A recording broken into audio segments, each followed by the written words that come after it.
Hello friends, কাজলের ঘরে বাইরে ব্লগ থেকে সব বন্ধুদের জানাই স্বাগত। আমরা হিমাচল প্রদেশে বেড়াতে গিয়ে প্রচুর সমস্যায় পড়েছিলাম।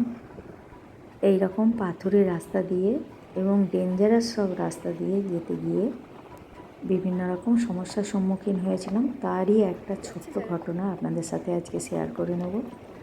রাস্তাগুলো পুরোপুরি কাঁচা মাটির এবং যে কোনো সময় পাহাড়ের পাথরগুলো মাটিতে খসে পড়ে, তারই একটি দৃশ্য আপনাদের সাথে শেয়ার করে নেব। আমাদের গাড়িটা কিভাবে যাচ্ছে পুরোপুরি আপনাদের সাথে শেয়ার করে নিচ্ছি। দেখুন, রাস্তার অবস্থা খুবই খারাপ এবং খুবই ভয়ানক রাস্তা, তবুও তার মধ্যে যতটা পারলাম আপনাদের সামনে তুলে ধরলাম।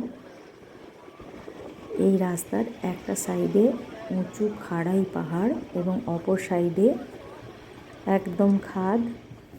চলুন, এবারে সেই মুহূর্তটা এসে গেছে। আমাদের গাড়ি এখন থেমে আছে।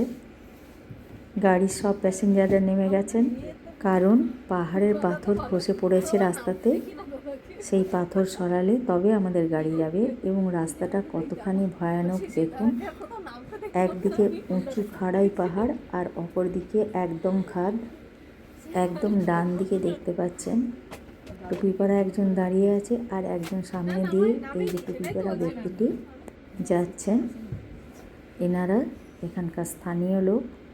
ওই যে পাথর পড়েছিল, আমাদের প্যাসেঞ্জাররা কেউ ওই পাথর সরাতেও পারেনি, কিন্তু জানি না ওনারা কিভাবে এই খবর পেলেন। ওনারা এসে এক মুহূর্তে ওই সমস্ত পাথর সরিয়ে দিলেন। আমরা তো অবাক, আমাদের কোনো প্যাসেঞ্জার অত ভারী পাথর সরাতে পারেনি, কিন্তু ওনারা মুহূর্তের মধ্যেই ওই সব পাথর সরিয়ে দিলেন এবং আমাদের গাড়ি নিশ্চিন্তে রাস্তা পারাপার করে ফেলেছিল। দেখুন, ওনারা পাথর সরিয়ে দিয়েছেন। আমাদের সমস্ত প্যাসেঞ্জার গাড়িতে উঠে আসার জন্য এগিয়ে আসছেন। আজকের এই ব্লগটা এই পর্যন্ত। এর পরবর্তী পর্বে ফিরব অন্য কোনো এক ব্লগের সাথে। সবাই ভালো থাকবেন।